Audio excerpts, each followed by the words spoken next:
on YouTube, on Facebook, on Rumble. It's good to see you all. Thank you for joining the Liz Wheeler Show today.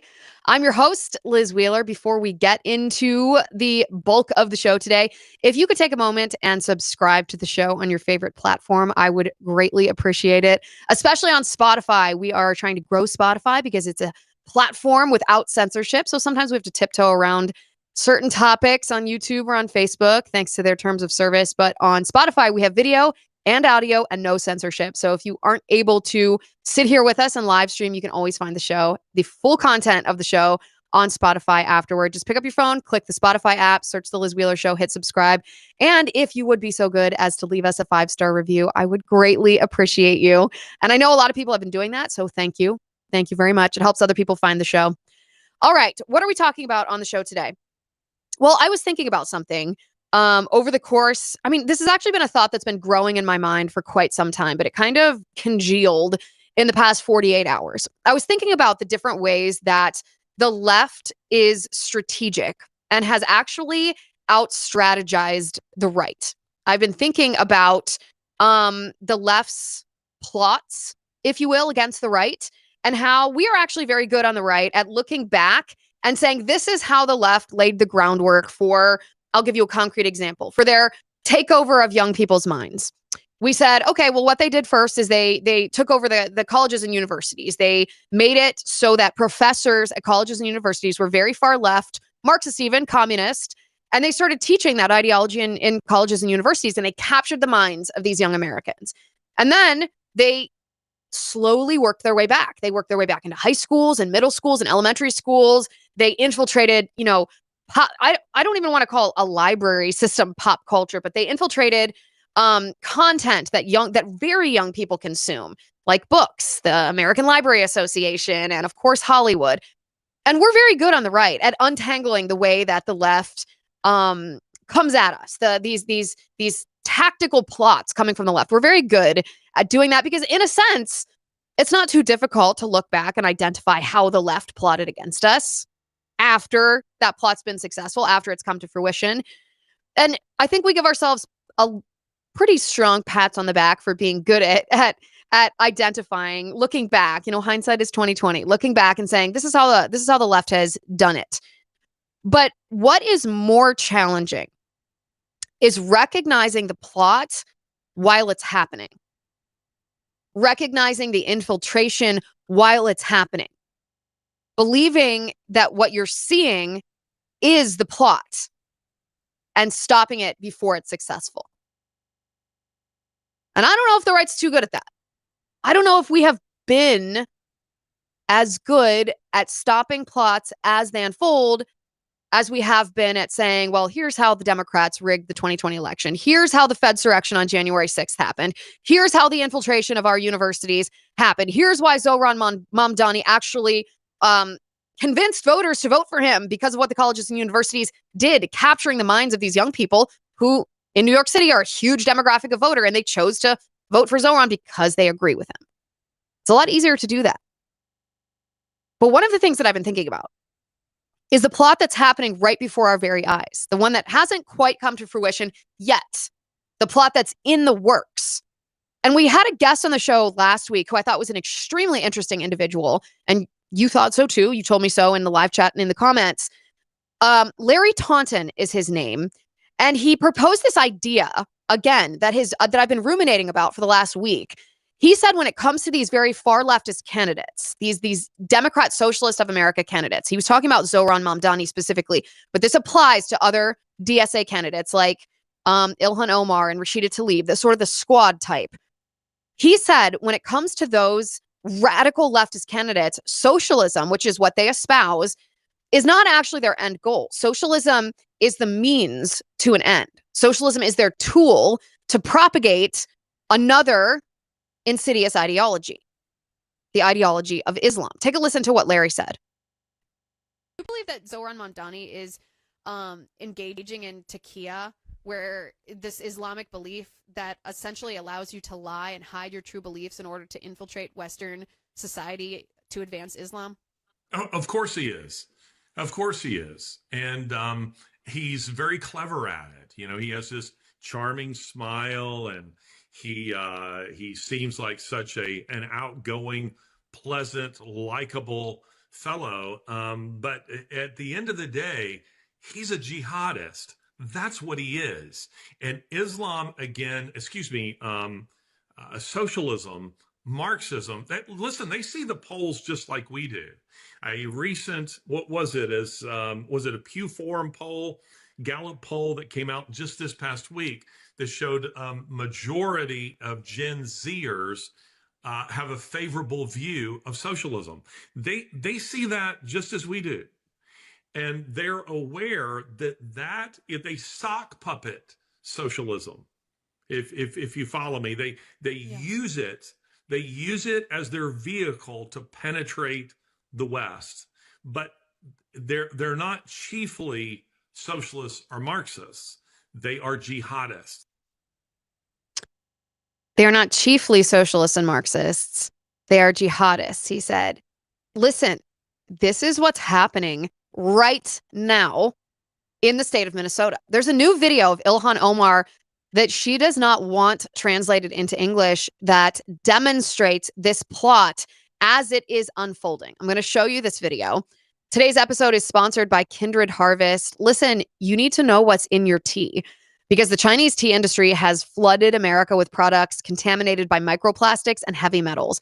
They don't care about your health. In fact, sometimes they profit when you're sick. They care about your wallet. Kindred Harvest is the American alternative, third-party lab-tested, zero microplastics, zero heavy metals, blended and packed right here in the USA. No glue, no ink, no compromises, and all kinds of different tea. We're talking morning energy, evening herbal. I like the immunity tea. My husband likes the sleepy time tea. It is clean for your entire family. Stop trusting China with your family's health. Choose American quality. Choose Kindred Harvest. Go to kindredharvest.co and use code Liz for 20% off. That's a good deal right there. kindredharvest.co. Use code Liz for 20% off. All right, so this video of Ilhan Omar that she doesn't want translated into English. I want to give you a little bit of background on this video before I show it to you. Less than a month ago, earlier this month, just a couple of weeks ago, during the 2025 elections in the city of Minneapolis, there was a mayoral race in Minneapolis between the incumbent, a very far leftist man named Jacob Frey. You may remember Jacob Frey because even though he's the mayor of Minneapolis, which you would think would be a local position, he's received some national headlines because of how far left he is. Jacob Frey is the mayor that was kneeling and sobbing in front of George Floyd. I actually think we have a video of this. You remember this. This white mayor that's just, that's doing exactly what critical race theory prescribes for white people. He's acting as if he did something, that he's guilty because he's white. This is Jacob Frey. Take a look.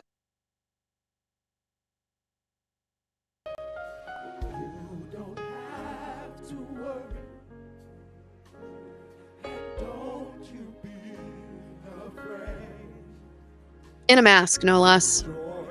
Shaking with sobs, kneeling in front of George Floyd's casket. And make no mistake, this was not out of personal grief. He didn't know George Floyd. This is political posturing because this is exactly the type of leftist he is. Jacob Frey is also the same politician that in the wake of the shooting of the Catholic school children while they were in mass in Minnesota, Jacob Frey posted, "Don't tell me this is about thoughts and prayers," because those children were praying and this still happened. That was his grotesque way of not only demeaning religious people, but also trying to make this brutal assault about gun control instead of about what it was, which was the transgender ideology of the individual who propagated this attack. This is Jacob Frey. This is Jacob Frey. I mean, the nastiest, nasty type of radical leftist. He's not moderate. He's not centrist. And he's the incumbent. He was running in an election against a challenger by the name of Omar Fateh. Omar Fateh isn't the same kind of leftist as Jacob Frey. Omar Fateh was endorsed by Ilhan Omar, and yet he still lost the race. The incumbent Jacob Frey ultimately won. However, after Omar Fateh lost the race, this is the video of Ilhan Omar that I want to show you. I want to show you what Ilhan Omar said. And she wasn't speaking in English, and she hopes that this video doesn't get translated in English because of what she says.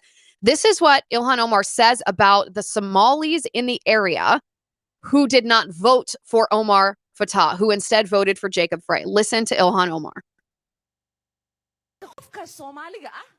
All right, when a Somalian person becomes an enemy, she says, there are people like this living right here in our city. She said, we see them all around. Someone try to dismiss it, saying, oh, that person just talks too much. Or leave them alone, that's my relative. You probably met them in a coffee shop, Ilhan Omar says. You know exactly what type of people I'm talking about. You've met with them at Starbucks. Maybe you've seen them at the mosque once in a while. Maybe you've gone to parties with them. You know who I mean. You've seen them.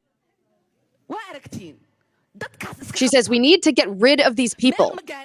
We will never gain power and move forward as Somalians as long as these people live among us and we don't kick them out. The same people, Somalians, we try to defend, they're the ones who spread lies about us.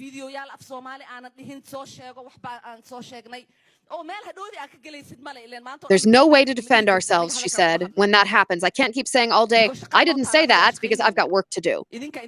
She said, we're busy doing our job defending you, Somalians, protecting this country. I can't waste every day fighting against accusations.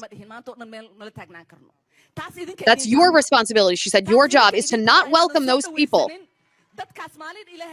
who work to block and undermine Somalians.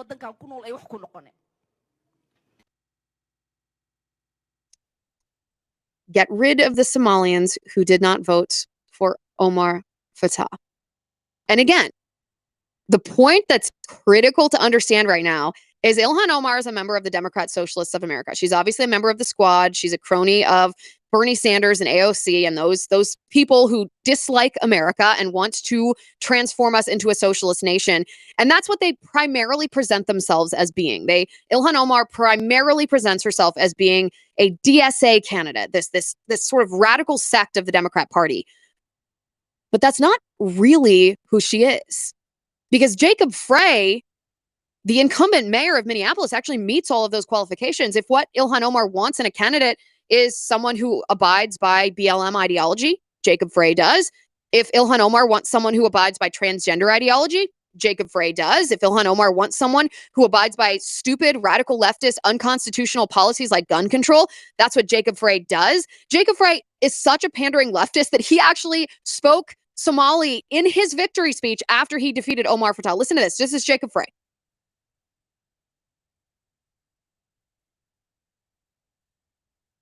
Assalamu alaikum. Habin wanaagsan. Magayega waa Yaroub Farid.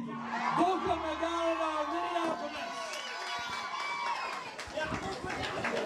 So why do I show you this video? Because it is important to understand that Jacob Frey is as leftist as they come.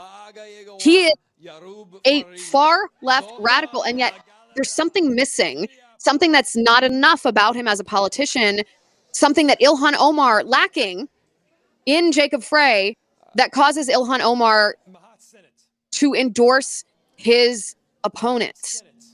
Now, what is lacking in Jacob Frey that exists in Omar Fateh? Why is Jacob Frey's radical leftism not enough? And Spence, you can stop that video anytime. Why is Jacob Frey not enough?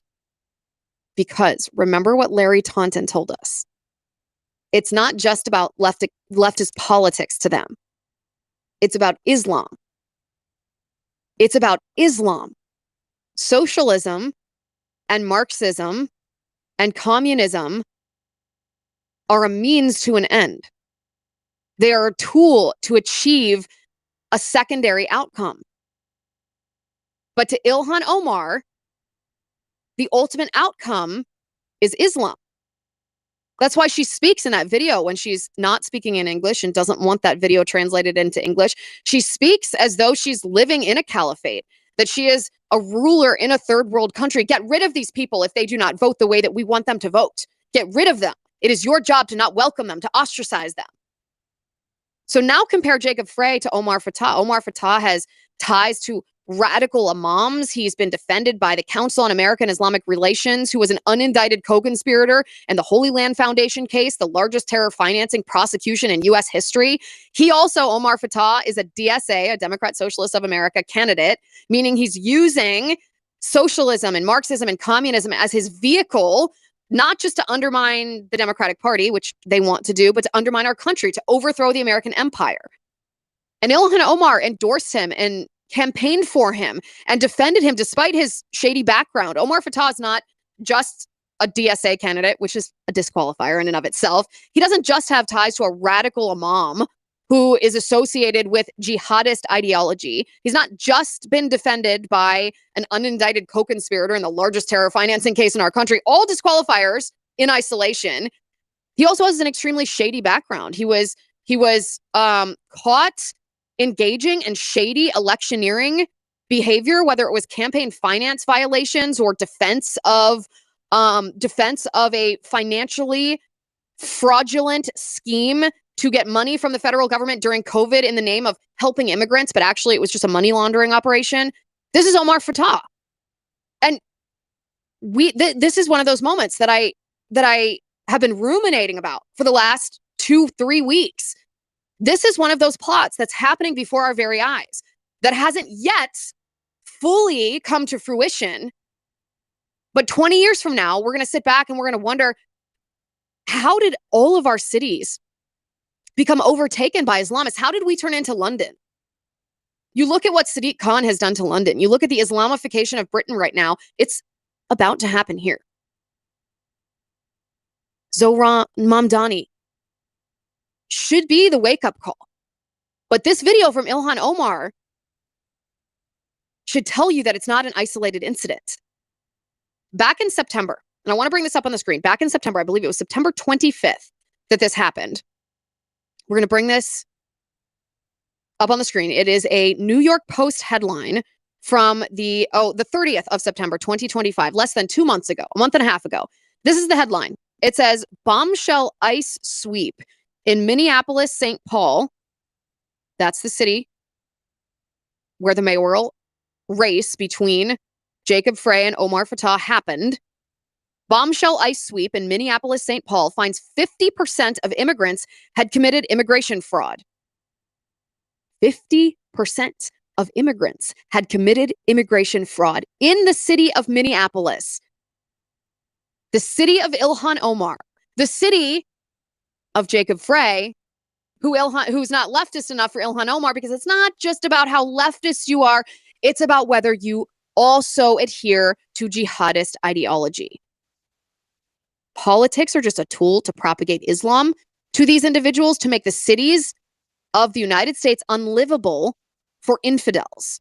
And immigration fraud is a big part of this. Remember, in the religion of Islam, Muslims are permitted to engage in taqiyya, which is a form of lying. They are permitted to misrepresent themselves and their beliefs and their goals and their politics and the plots that are unfolding domestically in the United States, if their lying helps achieve an Islamic caliphate better, more effectively, more successfully. It's a sort of twisted marriage of the communists and the Islamists because they have a shared enemy, you. And this immigration fraud plays a large role in what's happening right now. It was no coincidence that in New York City, after Zohran Mamdani was elected, we saw these startling statistics that said of New Yorkers who were born in New York or born in the United States even, the majority of those people voted for Andrew Cuomo. But of foreign-born New Yorkers, meaning naturalized citizens, I hope, who had not been born in the United States, the majority of them voted for Zohran Mamdani. It's part of the plot. We covered this report by Ashley Rinsberg about 3 weeks ago on the show.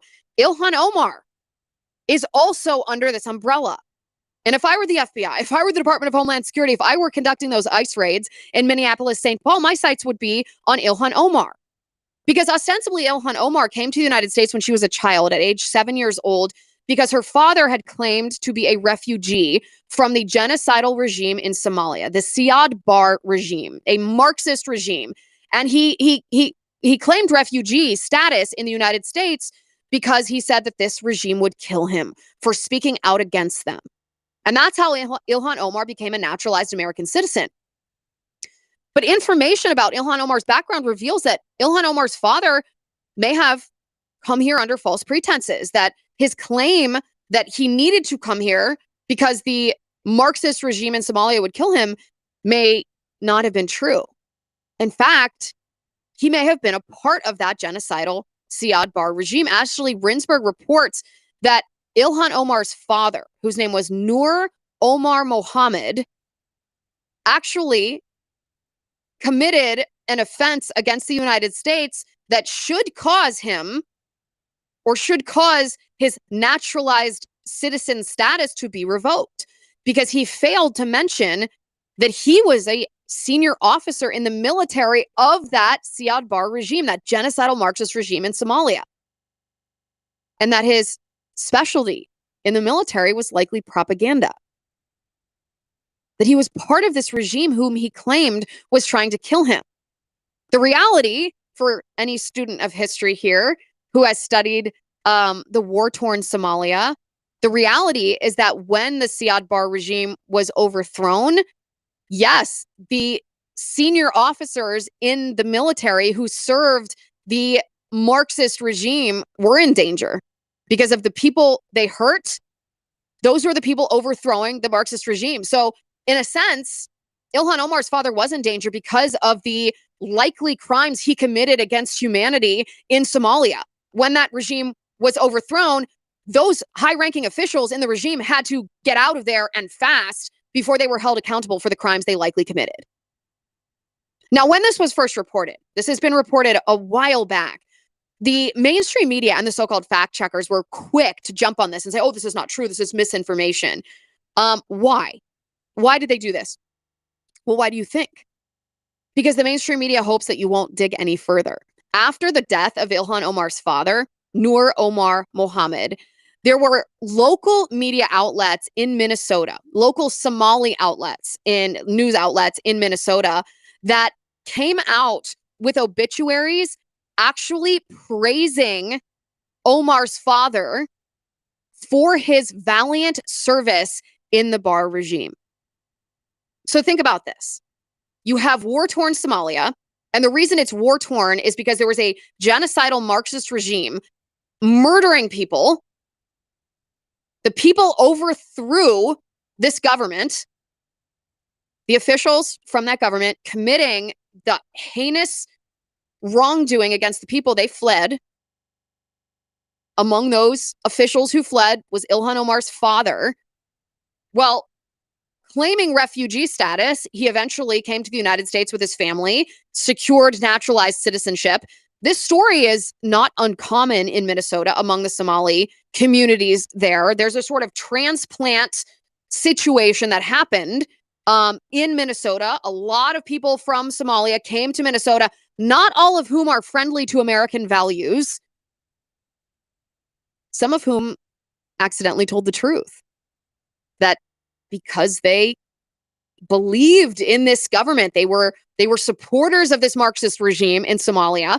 When Noor Omar Mohammed died, they didn't say good riddance to a man who hurt our friends and family, who led to the destruction of our beloved homeland. That's what you would think refugees would say about a bad actor after he dies, a bad actor who had served in a regime that had propagated death. That's how you think. That's the normal human way of reacting. To be like, this guy died, and I don't know what to say because he killed a lot of people.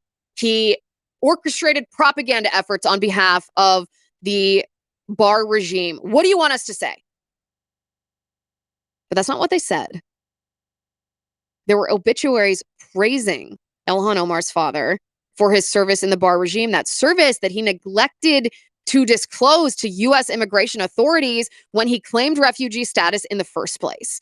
The premise of his entire existence here in the United States, the reason he was permitted to come to the United States was because of his claim that he was in danger because the Marxist regime for whom he worked was targeting him. Except he didn't mention that he worked for this regime. He acted like he was one of the people who had been oppressed by the regime. We often hear, when it comes to Ilhan Omar, we often hear reports that Ilhan Omar married her brother in order to get him an illegal green card here to the United States. And It's a compelling argument. It's a compelling story. It's certainly weird. And the way that Ilhan Omar has responded to those allegations, in my opinion, make the situation even weirder. But the root of any potential immigration fraud, likely potential immigration fraud, obvious potential immigration fraud, lies in the lie told by Ilhan Omar's father, Noor Omar Mohammed, on his refugee application, which is also the underpinning of Ilhan Omar's citizenship here in the United States.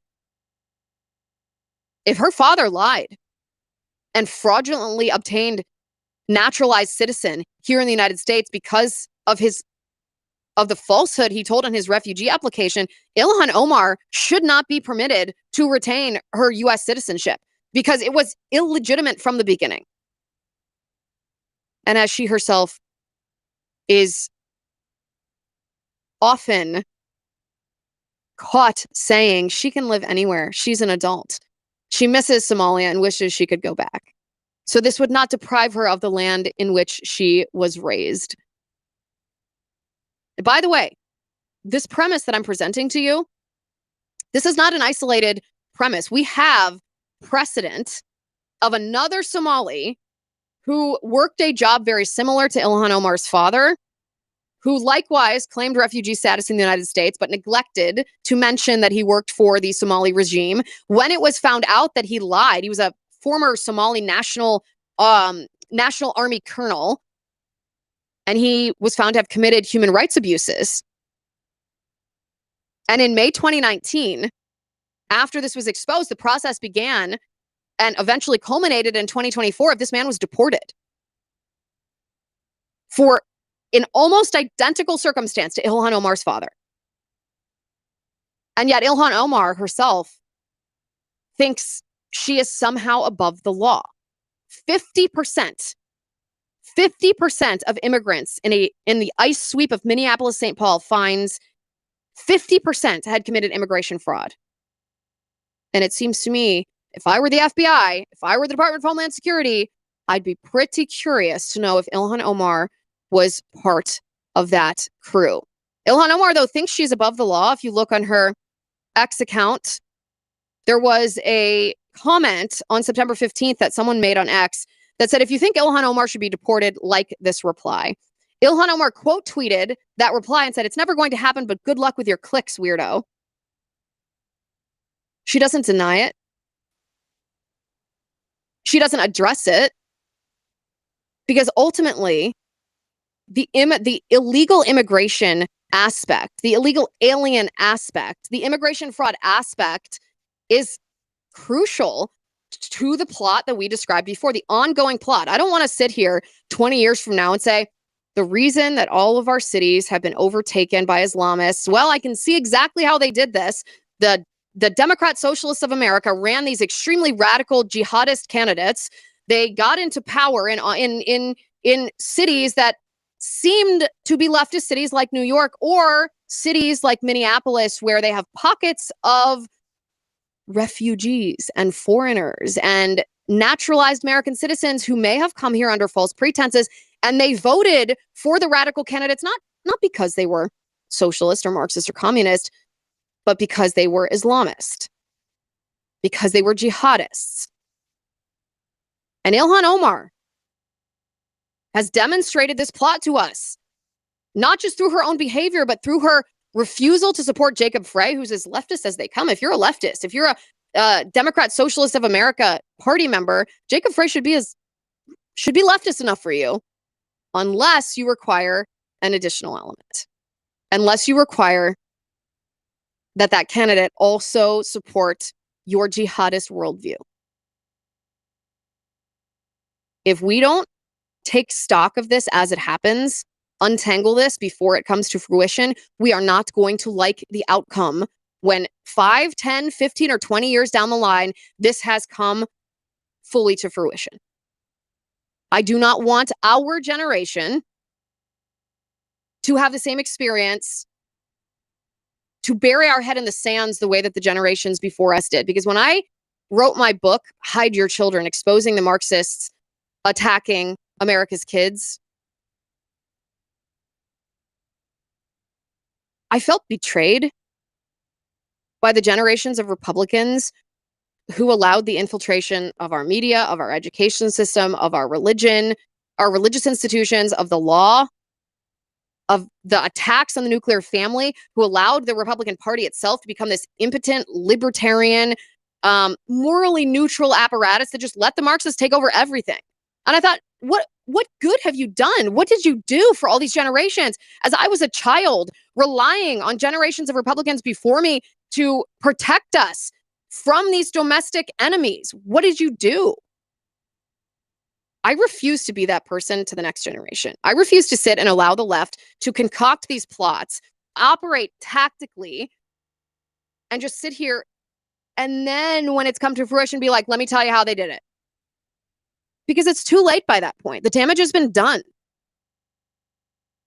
We have to recognize this while it's happening.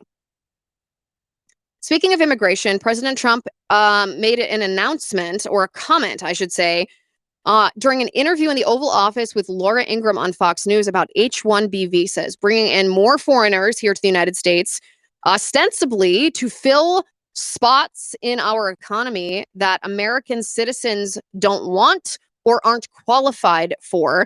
And he is receiving a tremendous amount of backlash for this comment. This is what he said.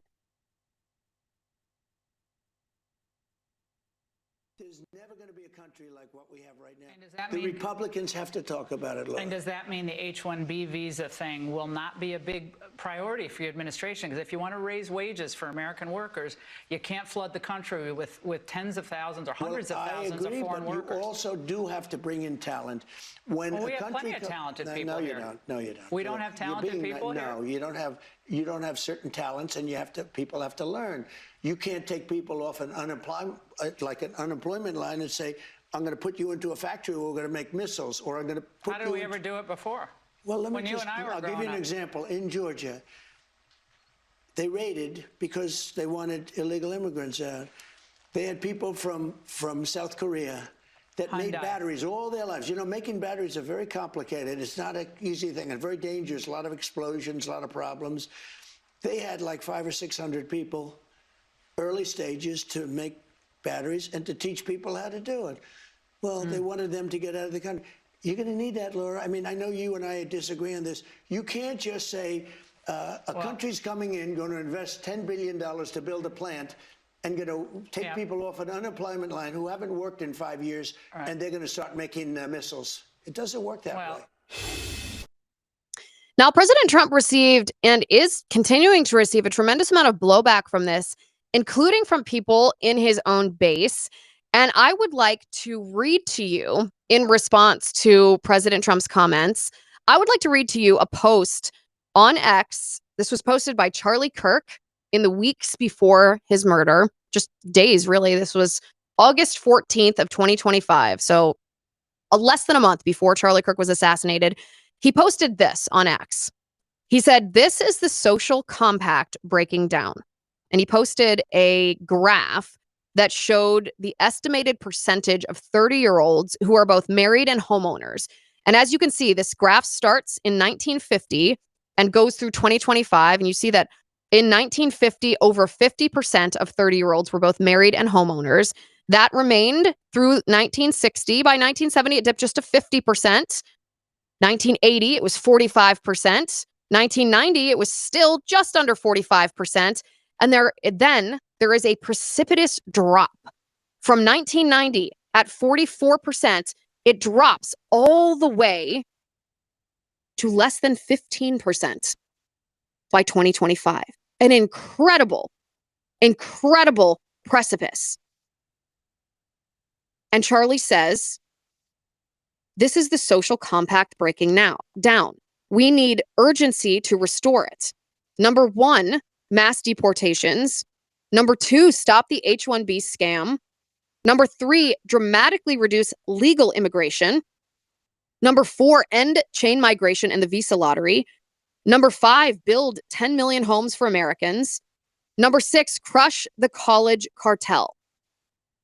And on August 14th, 2025, this post from Charlie Kirk went viral because President Trump's base understands and feels very betrayed by the government officials who have, for a generation now, imported foreigners and given those foreigners our jobs, given those foreigners our welfare benefits, given those foreigners our homes, given those foreigners access to our food and our education and our healthcare system.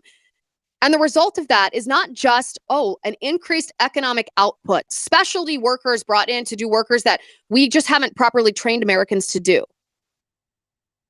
No one, I think, is arguing against certain genius visas. If there are certain positions that are incredibly hard to fill, that take incredibly talented, exceptional people, and we need to recruit from all around the world for that, okay, we can make exceptions to that. But it should be the exception, not the rule. The H-1B visa scam is a scam because it's become the rule. Companies across the country first look for H-1B visa applicants to hire because they can take advantage of them. They can pay them less. They can demand more. They can hold the H-1B visa status over their head for longer term employment. And meanwhile, what happens is this chain migration. And when our resources are used by foreigners, well, American citizens suffer. We should think about why those unemployment lines exist in the first place, the ones that President Trump mentions. And the reason I bring this up is because Charlie Kirk, second to none, not only did the president respect his perspective, Charlie Kirk had his finger on the pulse of the young demographic of President Trump's base, how they're feeling, how young men who want to get married, they want to have families, they want to have children, they want to own a house, they want to be contributing members of society, and they can't because it's unattainable. They can't move out of their parents' basement because what used to be a $150,000 home at a 3% interest rate is now a $450,000 home at a 7% interest rate. And it's just not possible for young men. They come out with this enormous amount of student loan debt after college, which they really may not have needed to attend in the first place. And there's not a job for them. The rate of college graduates who are out of work, the number of months that they're out of work is just growing. It's increasing.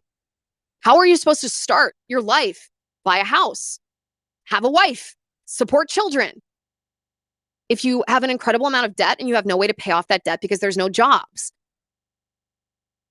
I understand. I think that President Trump makes a valid point about specific niches of our economy and production that require very specialized employees, and you can't just take someone from an unemployment line and in the space of 2 weeks train them to do highly specialized work. It's kind of a false binary that's the only option. Either you import foreign workers or you're taking, these blue collar manual laborers from an unemployment line and trying to make them into rocket scientists. That's not really the choice that we face here. But regardless, the reason that President Trump is experiencing the backlash, the reason that people are saying, Mr. President, wait a second. We want to explain to you the impact, the negative impact that H-1B visas have on our country, not just from a purely production standpoint, but from a standpoint of a flourishing society. Because look again at that chart that Charlie shared. The number of 30-year-olds who were married and homeowners in 1950, above 50%. And it stayed, it dipped a little bit. It stayed within 10 points all the way through 1990. It was just under, maybe 44% in 1990. And then from 1990 to 2025, it dipped all the way to what appears to be 10%. 1 out of every 10 30-year-old is both married and the owner of a home. Something has to change. Something has to change. And one of President Trump's best qualities, this is one of the things I admire about him the most, is even when he himself is not experiencing the hardship of a certain circumstance, he's obviously very wealthy, very successful. He's not worrying about finding a job. He's not worrying about paying for a home or a mortgage or supporting a family. He has this tremendous ability to listen to his base. And in this moment, I highly encourage President Trump not only to listen to how H-1B visas have negatively impacted individuals But this whole demographic of young people whom Charlie knew better than any other Republican in our country, any other conservative in our country, he knew them and he loved them. And he spoke to the president on their behalf. And Charlie converted them to supporters of President Trump, because when young people understand the America First agenda, they realize how much they've been betrayed by politicians in the uniparty on both sides of the aisle until President Trump came along. But in this area, on this topic, regarding this policy, H-1B visas, it hurts my heart because I wish Charlie Kirk were here today to make the case to President Trump of how young men in our country have been hurt by the H-1B visa scam. One of President Trump's biggest missed opportunities, and it doesn't have to be a missed opportunity, he still has plenty of opportunity to do this, but as of right now, one of his biggest missed opportunities is radical reform of our education system, specifically these colleges and universities that set these young people up for failure. They set young men up for failure. The majority of young men in our country don't need to go to college. They don't need to go into $200,000 worth of debt. They don't need to spend 4 years of their prime working age, partying on a college campus versus setting themselves up for real life. But we can't just, as conservatives, we can't just say this, because it's not quite that easy to just reject this system. Because the system right now is a pipeline style system where if you reject a college education, then you are deprived of opportunities in the corporate world that might require a college diploma. This change can't just come from a cultural worldview standpoint, because I think that in that sense, the way that parents view college education, the way that Gen Z views college education, the cultural shift in mindset is happening. It's in the process of happening, but it has to be paired with institutional reform, and not small institutional reforms, not reclaiming sanity. And what I mean by reclaiming sanity is we are all very grateful for President Trump's Department of Education and Department of Justice restoring normalcy in the sense that colleges are not allowed to erase women.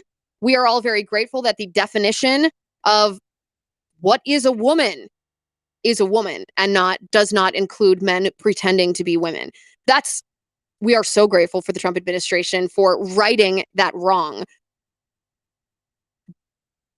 And it is a big thing. I'm not demeaning that, but it is not a radical reform. It is reclaiming normalcy. Radical reform means understanding that colleges and universities are not only academically failing students. If we don't have the type of talent in the job pool or in the job applicant pool that we need for some of these positions, then our colleges and universities are failing students. They're not training them to do what our country's economy needs them to do.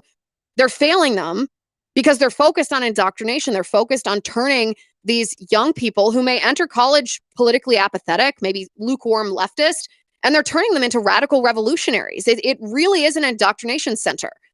And President Trump can use his Department of Education, his Department of Justice, his own power as chief executive through executive order to deprive these educational institutions, these so-called educational institutions, of this power that they have to indoctrinate students. He can say, if you teach anti-Americanism, if you indoctrinate critical race theory and trans ideology and socialism and Marxism and communism, you're not going to get any kind of federal money, direct or indirect, whether that's federally subsidized student loans, whether that's research grants, whether that's Medicaid reimbursement, whatever it might be. Every single college and university in our country, with the exception of maybe like 1 or 2, relies on governmental money, either directly or indirectly. Not just public institutions, private institutions too. It is all tied to a government who wants these institutions to operate. But what if President Trump took this opportunity and said, wait a second, our colleges and universities are failing to produce the type of specialty workers that we need for our economy. And so we are forced to resort to bringing foreigners in. And when we bring foreigners in, it's not just, oh, good, we filled that job. They bring social destruction for the American youth, the American worker, who is not only deprived of a job, but of the house that he would have bought and of the public education system, not focusing on his child, but focusing on the foreigners' children, and on the healthcare system being overburdened because of all of the foreigners that they take care on the taxpayer dime.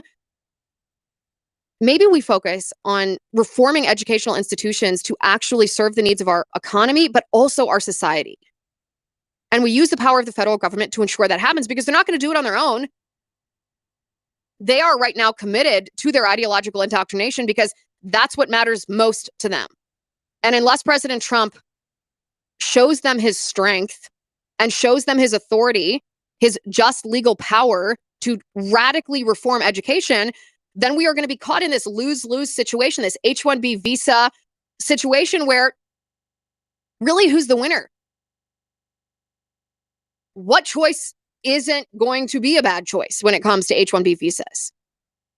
And I don't know about you, but I personally hate being in lose-lose situations. And I generally reject the premise that we have to be in lose-lose situations. I want to take a step back and change a factor that has gotten us to the lose-lose so that we don't have to be in it ever. And President Trump has the power to do that. We don't have to sit here and argue about H-1B visas. We can change the system that has informed this lose-lose so that it is no longer a lose-lose.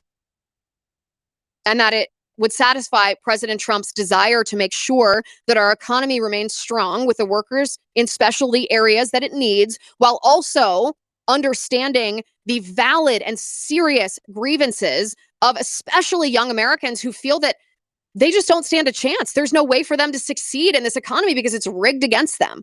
They can't afford a house. They can't get married. They can't afford to support a family. There's no jobs for them. They're in enormous debt. And they feel that their opportunities have been stolen by foreigners who have been imported, both deliberately through programs like H-1B visa and, of course, those who have come here illegally.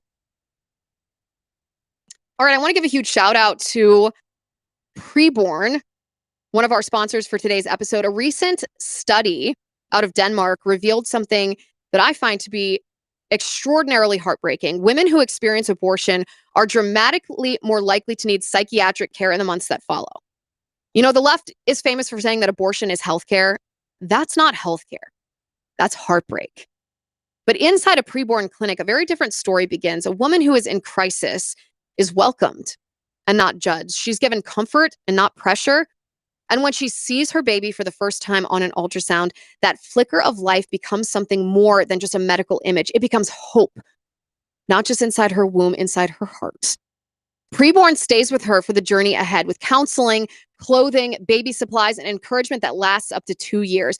They care for both lives, mother and child, the one who's just beginning and the one who's learning how to begin again. Because in the end, the greatest investment is made with compassion, and it changes 2 lives at once. You can be part of this. When you donate your time and your talent and your treasure, it is directly translated into lives saved. So I implore you to join me today. Dial #250 and say the keyword baby. And when you say that word, understand the power in what you're doing. #250, say keyword baby. You are saving that baby's life. Or visit preborn.com/Liz. That's preborn.com/Liz. All of your gifts are tax deductible, and Preborn is a 5-star rated charity. I would not recommend them if I did not have full confidence in the life-saving work that they do. Make sure you're subscribed to the show, youtube.com/Liz Wheeler, x.com/Liz_Wheeler. Go to Spotify. We have video over there now. And it's an uncensored, censorship-free platform on Spotify. So if you subscribe, you can get the full content of the show, regardless of, you know, sometimes we have to tiptoe around the other big tech platforms still, but not on Spotify. So go ahead, search The Liz Wheeler Show, hit subscribe, leave us a 5-star review. I greatly appreciate each and every one of you who have been doing that. And I read the comments you leave under the individual episodes. So thank you for that as well. Thank you for watching today. Thank you for listening. I'm Liz Wheeler. This is The Liz Wheeler Show.